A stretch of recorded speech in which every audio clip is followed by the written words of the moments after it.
یاسر عرفات 24 اگست 1929 تا 11 نومبر 2004 فلسطینی حریت پسند گروپ PLO کے سربراہ اور فلسطینی صدر تھے۔ یاسر عرفات کے مطابق وہ یروشلم میں پیدا ہوئے، لیکن کچھ اطلاعات کے مطابق وہ مصر کے شہر قاہرہ میں پیدا ہوئے۔ یاسر عرفات کے تمام بھائی بہن بھی قاہرہ میں رہے اور وہیں وفات پائی۔ یاسر عرفات نے قاہرہ یونیورسٹی سے انجینئرنگ کی تعلیم حاصل کی۔ انہوں نے اپنی جدوجہد کا آغاز 1956 میں فتح تحریک شروع کر کے کیا، جس کے بعد انہوں نے 1966 میں PLO کی باغ ڈور سنبھالی۔ یاسر عرفات نے اپنی جوانی فلسطین کی آزادی کے لیے جدوجہد کرتے ہوئے گزاری۔ عرفات نے 1974 میں اقوام متحدہ کی جنرل اسمبلی میں چھاپہ مار کی وردی پہنی تاریخی خطاب کیا۔ انہوں نے ساری زندگی خطرات سے کھیلتے ہوئے گزاری، اور جب 1982 میں اسرائیل نے بیروت پر حملہ کیا تو اس وقت وہ بیروت میں موجود تھے۔ اسرائیل کا کہنا ہے کہ انہوں نے بیروت میں روس کے سفارت خانے میں گھس کر جان بچائی۔ یاسر عرفات نے اپنی جدوجہد کے دوران میں کویت، تیونس، لبنان کے علاوہ کئی ملکوں میں قیام کیا۔ یاسر عرفات کئی قاتلانہ حملے ہوئے۔ اسرائیل نے تیونس میں PLO کے ہیڈ کوارٹرز پر حملہ کیا، لیکن یاسر عرفات اس حملے میں محفوظ رہے۔ اردن کی حکومت نے 1986 میں عمان میں ان کے دفاتر کو بند کر دیا۔ 1988 میں امریکہ نے فلسطینی رہنما کو اقوام متحدہ کی جنرل اسمبلی سے خطاب کرنے سے روکنے کے لیے ان کو امریکہ کا ویزا دینے سے انکار کر دیا۔ بعد میں انہوں نے جنیوا میں اقوام متحدہ کی جنرل اسمبلی سے خطاب کیا۔ اپنی زندگی کے آخری برسوں میں انہوں نے بعض ایسے فیصلے اور اقدامات کیے جن سے بہت سے فلسطینی اور عرب حلقے ناخوش تھے، لیکن جس انداز میں ان کی موت واقع ہوئی اس کے باعث ہر ایک کو ان سے یکساں ہمدردی ہونے لگی۔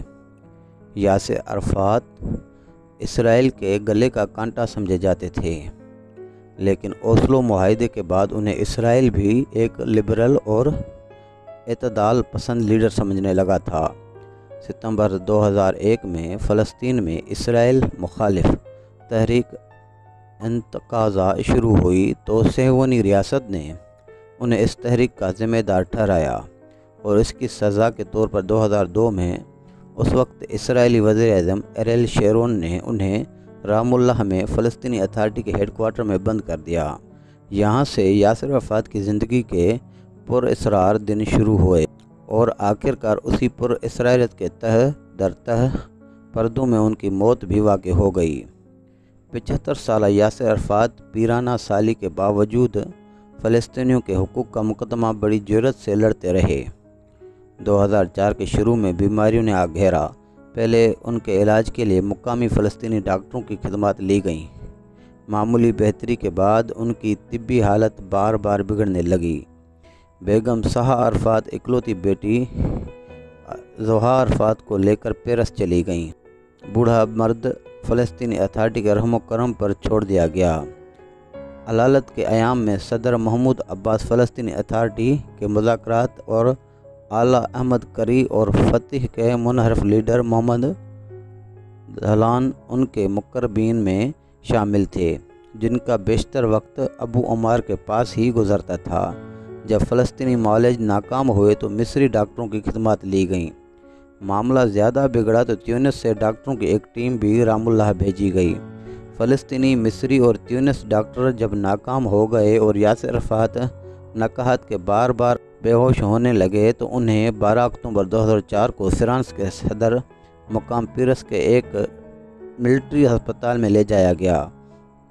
عرفات ابھی پیرس کے فوجی ہسپتال میں زیر علاج ہی تھے کہ فلسطین میں اطلاعات رسانی کے ایک مستند ادارے مرکز اطلاعات فلسطین نے رام اللہ اتھارٹی کے ایک ذمہ دار ذرائع کے حوالے سے انکشاف کیا کہ یاسر عرفات ایک ناقابل علاج موذی مرض کا شکار ہیں۔ فرانسیسی ڈاکٹر بھی اس مرض کا علاج کرنے میں ناکام ہو چکے ہیں۔ ملٹری اسپتال نے عرفات کے جتنے بھی میڈیکل ٹیسٹ کیے ان سے معلوم ہوتا ہے کہ مریض کے خون میں مہلک بیکٹیریا داخل ہو چکے ہیں۔ مسٹر عرفات عدالت کے دوران جو خوراک استعمال کر رہے ہیں وہی ان کے لیے جان لیوا ثابت ہو رہی ہے۔ یہ مشکوک خوراک زہر بھی ہو سکتی ہے۔ یہ خبر اس وقت سامنے آئی تھی جب یاسر عرفات حیات تھے، جس کے چند ایام بعد 11 نومبر کو اسی پراسرار بیماری کے ہاتھوں جان کی بازی ہار بیٹھے۔ یاسر عرفات کے بعد ان کی موت کے بارے میں فلسطینی سیاسی حلقوں میں چگوئیاں شروع ہو گئیں۔ ابلاغی حلقوں میں یہ رپورٹس آنے لگیں کہ یاسر عرفات کو زہر دے کر قتل کیا گیا ہے۔ زہر دیے جانے کا معمہ اس وقت کئی پردوں میں چھپا تھا اور کوئی یہ بتانے سے قاصر تھا کہ انہیں کس نوعیت کا زہر دیا گیا ہے اور آیا ایسا ہوا بھی ہے یا نہیں۔ 2004 میں فلسطینی اتھارٹی کے زیر اہتمام ایک تحقیق کرائی گئی۔ تحقیق مکمل کرنے کے بعد فلسطینی اتھارٹی کے عہدیدار توفیق تراوی نے پہلی بار باضابطہ طور پر تصدیق کی کہ یاسر عرفات کی موت زہر خورانی کے باعث واقع ہوئی ہے۔ 2007 میں یاسر عرفات کی بیوہ سہا عرفات نے ایک مرتبہ پھر اس معاملے پر تحقیقات کرانے کا بیڑا اٹھایا۔ انہوں نے فلسطینی اتھارٹی کے عہدیداروں، فرانسیسی حکومت اور پیرس کے ملٹری اسپتال کے ان ڈاکٹروں سے رابطہ کیا جو یاسر عرفات کے عرصہ عدالت میں ان کے معالج رہ چکے تھے۔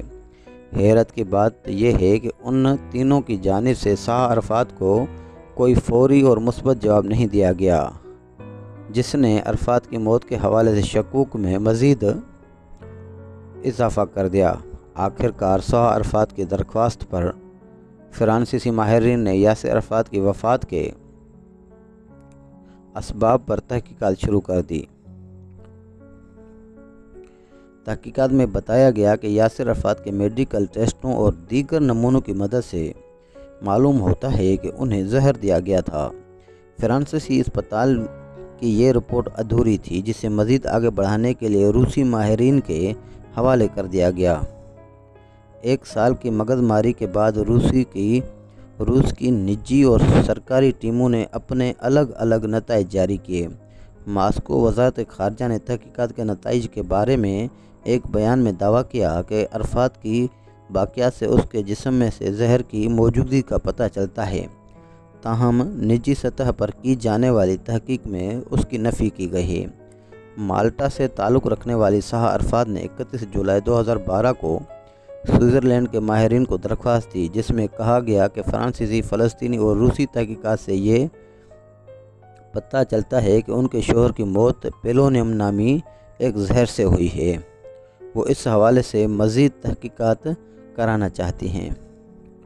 ماہرین کو معاملے کی تحقیقات کے لیے کہا گیا۔ سوئس سائنسدانوں نے نومبر 2012 میں رام اللہ میں یاسر عرفات کی قبر کشائی کر کے مرحوم کی باقیات کے 60 نمونے حاصل کیے گئے۔ انہوں نے یاسر عرفات کے زیر استعمال کپڑوں اور فرانسیسی ڈاکٹروں کی رپورٹس بھی طلب کیں۔ العربیہ ٹی وی کی رپورٹ کے مطابق سوئس حکومت نے نسبتاً زیادہ ذمہ داری اور توجہ کے ساتھ سہا عرفات کی درخواست پر عمل درآمد کا فیصلہ کیا اور تحقیقات کی ذمہ داری سوئٹزرلینڈ کی لاسین یونیورسٹی کے ہسپتال کی ریڈیالوجی لیبارٹری کے ماہرین کو سونپی گئی۔ 50 ماہرین نے نہایت جان فشانی اور باریک بینی کے ساتھ تحقیقات کے بعد 108 صفحات پر مشتمل ایک مفصل رپورٹ جاری کی۔ اس رپورٹ میں بتایا گیا کہ تحقیقات کے دوران اس امر کی تصدیق ہوئی ہے کہ یاسر عرفات کی موت ایک خوفناک تابکاری زہر پولونیم 210 کے استعمال سے ہوئی ہے۔ 210 کے استعمال سے واقع ہوئی ہے۔ اس رپورٹ میں وارڈیوس یونیورسٹی کے ہاسپٹل سینٹر کے 10 ماہرین کے دستخط